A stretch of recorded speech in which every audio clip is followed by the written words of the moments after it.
अस्सलाम वालेकुम एवरीवन, मैं हूं मोहम्मद तलहा और आप लोग देख रहे हैं तलाश फेस एकेडमी। आज जो है फर्स्ट ईयर मैथमेटिक्स के इम्पॉर्टेंट क्वेश्चंस डिस्कस करने वाले हैं कि इन क्वेश्चंस की तैयारी कैसे करनी है ताकि 2022 में होने वाले जो पेपर हैं आपके फाइनल एग्जामिनेशन उसमें आप मैथ्स को 100% अटेम्प्ट कर पाएँ। ठीक है ना। सो मैथमेटिक्स है तो जाहिर सी बात है प्रैक्टिस की बात करेंगे। यहाँ पे प्रैक्टिस करनी है, सिर्फ इन सवालों को देखना नहीं है। बच्चे कुछ ये समझते हैं शायद सिर्फ इन सवालों को देखना है। प्रैक्टिस करोगे तो अगर सवाल थोड़ा सा चेंज भी आ जाएगा तो इजीली अटेम्प्ट कर पाओगे।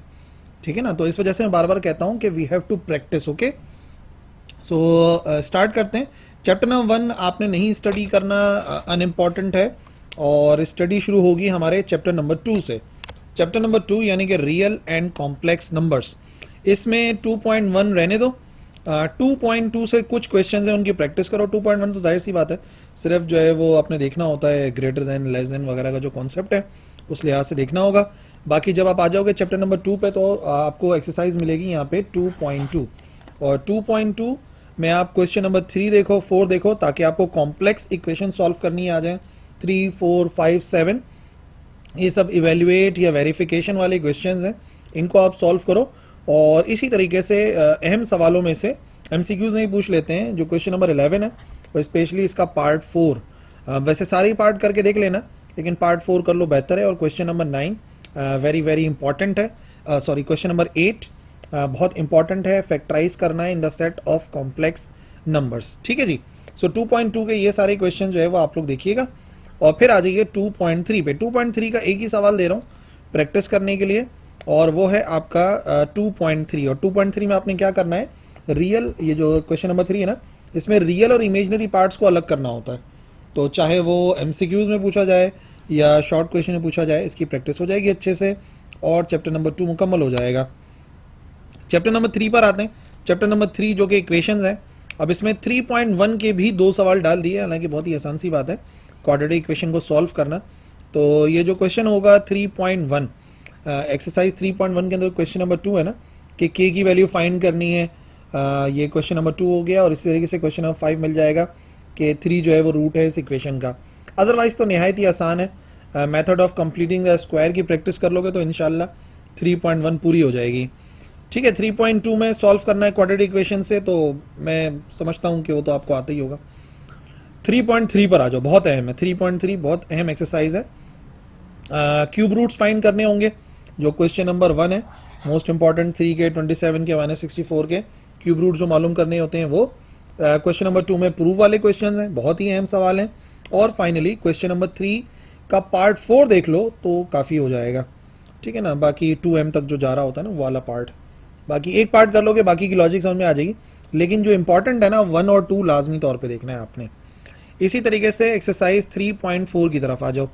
3.4 से क्वेश्चन दिए हैं मैंने, 3 दिया है, 4, 5, 11, 12, 15, 16, 17, और ये सारे के सारे आपको क्वेश्चन नजर आ रहे हैं ना। यहाँ पर हमें क्या करना है, इन तमाम में हमें इक्वेशंस को सॉल्व करना है। ठीक है, डिफरेंट टाइप्स ऑफ इक्वेशंस हैं, और उन डिफरेंट टाइप्स ऑफ इक्वेशन को हमें सॉल्व करना पड़ेगा रीअरेंज करके या जिस भी तरीके से। तो बहुत सारे सवाल हैं। 3.4 मतलब समझ लो सबसे ज़्यादा जो आने वाली एक्सरसाइज है वो यही है। ठीक है जी। तो सारे क्वेश्चन देख लेना जो मैंने यहाँ पे मेंशन करे हैं। बाकी बात करते हैं 3.5 की। तो क्वेश्चन नंबर 3 कर लोगे, roots of the equation real हैं कि नहीं, ये 3.5 के अंदर। क्वेश्चन नंबर 2 के पार्ट जो है ना, एक भी पार्ट से क्लियर हो जाएगा, 2 कर लो ज़्यादा बेहतर है। 3 और 4 roots of the equation rational हैं, और इसी तरीके से बाकी 3.5 का क्वेश्चन नंबर 8 जहाँ पे वैल्यू मालूम करनी होती है P और Q की। ठीक है जी। तो ये सारे के सारे क्वेश्चन चलेंगे हमारे चैप्टर नंबर 3 में। और उसके बाद 3.6 के ऊपर आ जाओ। तो 3.6 में सम ऑफ प्रोडक्ट ऑफ रूट्स वाली सारी कहानियां हैं जो हमने करनी है। क्वेश्चन नंबर 2 देखिए, क्वेश्चन नंबर 3 देखिए, 5, ये अहम सवाल है ना। उसमें आपको नजर आएंगे 10 ईयर के अंदर 2 है, 3 है, 5 है, 9, 10 और 11 तक। ठीक है जी। रेसिप्रोकल वाला जो है ना आखिरी वाला सवाल। और 3.7 करने की जरूरत नहीं है, ठीक है ना, वर्ड प्रॉब्लम वगैरह। फिर आ जाते हैं चैप्टर नंबर 4 पे, मैट्रिसेस एंड डिटर्मिनेंट्स। मैट्रिसेस और डिटर्मिनेंट्स में 4.1, 4.2, 4.3 एंड 4.4 चार एक्सरसाइज दी हैं। और इसमें से जो 4.3 है उसका सिर्फ एक सवाल मैंने आपको दिया है, क्वेश्चन नंबर 2, उस क्वेश्चन नंबर 2 को आप सॉल्व कर लोगे तो काफ़ी हो जाएगा। ठीक है, बाकी ये जितने क्वेश्चन मेंशन है ना मैट्रिसेस के अंदर, देखो आपको इन्वर्स मालूम करना आना चाहिए, मल्टीप्लिकेशन फाइंड करनी आनी चाहिए, और इवेल्युएशन वाले जो सवाल हैं इवेल्युएट करना आना चाहिए। तो ओवरऑल जो भी क्वेश्चन हैं इनकी प्रैक्टिस से इंशाल्लाह बेहतरीन काम हो जाएगा। आप देख लेना ये सवाल, अब मैं 1 बाय 1 क्वेश्चन नहीं बता रहा, क्वेश्चन नंबर बता रहा हूँ, बस उससे थोड़ा सा आप आइडिया लगा लो। और जो भी नजर आ रहे हैं क्वेश्चन इनकी प्रैक्टिस करनी है, प्रैक्टिस करोगे तो फिर मसला हल होगा, अदरवाइज नहीं। ठीक है जी। चैप्टर नंबर 5 ग्रुप्स, आमतौर पे स्टूडेंट जो है वो इसको छोड़ देते हैं ग्रुप्स को, लेकिन ग्रुप्स के कुछ मतलब मैंने सेलेक्टेड क्वेश्चंस दे दिए कि एटलीस्ट ये तो आप लोग देख ही लो ना। जैसे कि आप जो है वो ये क्वेश्चन नंबर 2 देख लो, 5.2 का क्वेश्चन नंबर 2 देख लो, 5.1 का 3, 4, 5, 9, 10 और 12, इन क्वेश्चंस को देख लोगे ना थोड़ा सा बेहतर हो जाएगा। मतलब बच्चे आमतौर पे ग्रुप्स को छोड़ देते हैं, लेकिन अगर आप मिसाल के तौर पे आप जो है वो बाइनरी ऑपरेशन अप्लाई करना सीख जाओ, जो कि क्वेश्चन नंबर 3 में मिलेगा, 4 में मिलेगा, तो ये बेहतर हो जाएगा ना आपके लिए इंशाल्लाह। चॉइस की फिर प्रॉब्लम नहीं रहती है। इस वजह से बच्चों को बोलता हूँ कि देख लिया करो ये 9, 10 और 12 जो है ना स्पेशली इनको देख लेना, ताकि एसोसिएटिव, कम्यूटेटिव, जो भी आइडेंटिटी वगैरह है उसका आइडिया हो जाए।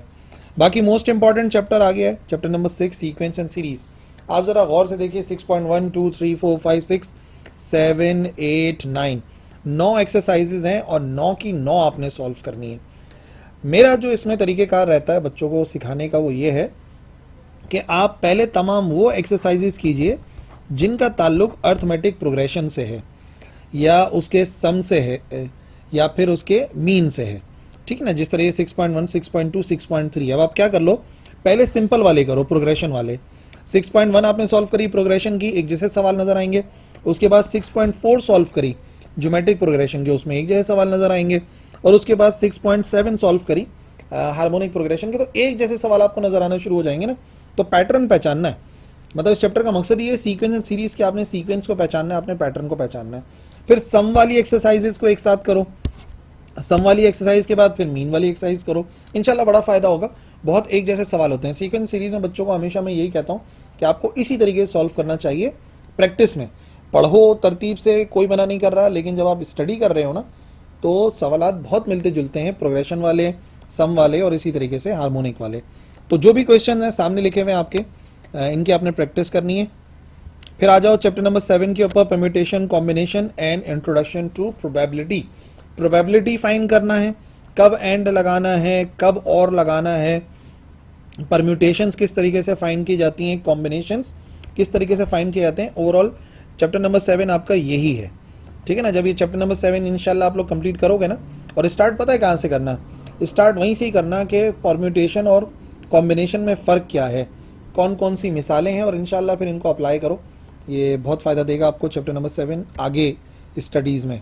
फिर mathematical induction, binomial theorem, 8.1, 8.2, 3, 4, 5, 5 exercise उनके सवालात हैं, और 7 का मैंने बताया नहीं, 1 से लेके 5 तक तमाम एक्सरसाइजेज हैं। मैथमेटिकल इंडक्शन के क्वेश्चंस, एक स्पेसिफिक टर्म को मालूम करना सीखना है। स्पेसिफिक टर्म के अलावा ये जो मैथमेटिकल इंडक्शन वाले सवाल हैं वो आप देखना 10 ईयर के अंदर स्पेसिफिक क्वेश्चंस आ रहे हैं, उनको आपने सॉल्व करना है और इसकी तैयारी हो जाएगी मुकम्मल। कोई इतनी परेशानी की बात है नहीं यहाँ पर। तो 8.1 से लेके 8.5 तक मुकम्मल मैथमेटिकल इंडक्शन की प्रैक्टिस करनी है।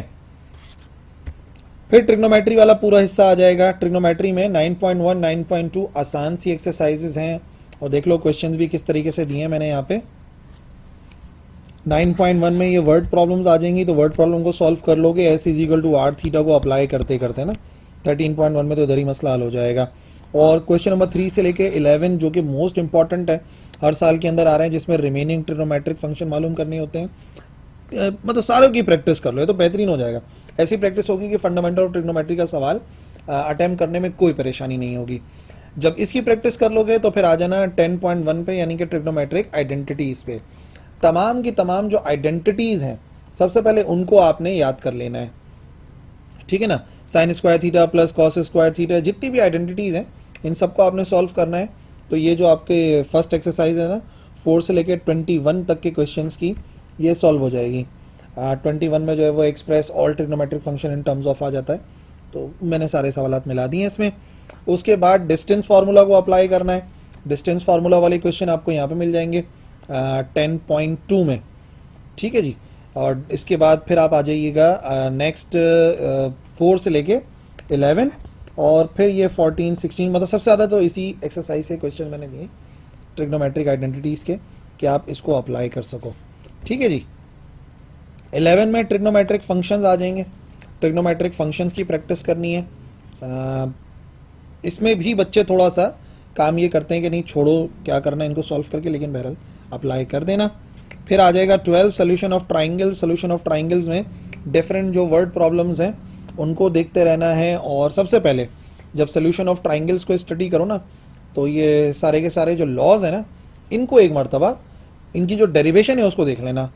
Law of sine, law of cosine और लॉ ऑफ टेंजेंट, तीनों की डेरिवेशन देख लेना।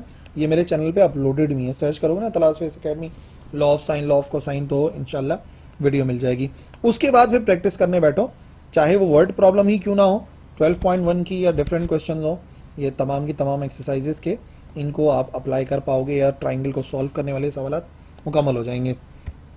13 थोड़ा सा स्किपेबल है, स्किप किया जा सकता है, ग्राफिकल क्वेश्चंस हैं, लेकिन मैं रिकमेंड नहीं करूंगा क्योंकि मैंने तो टारगेट पेपर में शामिल करा इंपॉर्टेंट क्वेश्चन में। तो जितने भी सवाल दिए इनको देख लेना, प्रैक्टिस कर लेना, तो चैप्टर नंबर 13 भी हो जाएगा। बोनस बात यह है कि एमसीक्यूज की तैयारी कहाँ से करनी है। वैसे तो मैं अपलोड करूंगा वीडियोस, लेकिन कौन कौन सी एक्सरसाइज के कौन कौन से क्वेश्चंस ज़्यादा कॉमन है फॉर एमसीक्यूज प्रिपरेशन, वो यहाँ पे मेंशन है 3.5, 3.6, और आमतौर पर उनके क्वेश्चन नंबर 1 ही होते हैं, बाकी 7.2 का 14 है। तो ये सारे के सारे जो है आप डाउनलोड कर लो अब टारगेट पेपर को अपने पास, और फिर प्रैक्टिस करना शुरू हो जाओ। बहुत कम वक्त बचा है, इस वजह से बस जो क्वेश्चंस हैं बेहतर ये है कि आप इनकी प्रैक्टिस कीजिए, और इंशाल्लाह जब एमसीक्यूज अपलोड होंगे चैनल पे उनको भी देखते रहना। That's all for this video. अल्लाह हाफिज़।